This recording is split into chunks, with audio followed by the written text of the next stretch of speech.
Nous allons voir maintenant la comptabilisation de la rémunération donc d'un chef d'entreprise. Alors, on va déjà voir donc comment comptabiliser donc pour constater la rémunération. Ensuite, on verra donc comment lorsque il veut faire donc des prélèvements et on verra comment ça se passe en fin d'année. Donc ici dans le journal d'OD, je vais donc d'abord ici prendre le compte 644. Voilà, donc là, il n'existe pas, donc je vais le créer.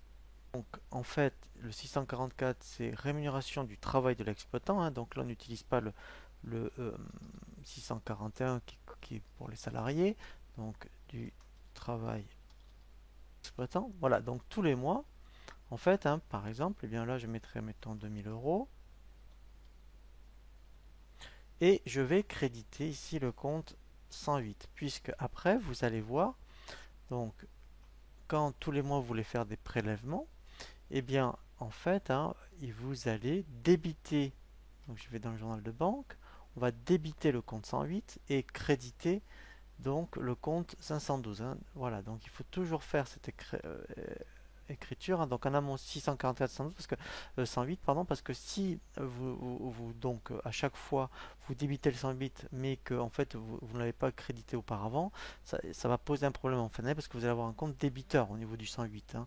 Donc là en fait quand je voilà, si je veux me payer les 2000 euros que j'ai constaté, et bien vous voyez je débite maintenant les 2000 et là en fait voilà 500, mais au moins comme il était au crédit auparavant, ça se solde, hein. Voilà, donc il faut toujours faire au début le 644 par le 108.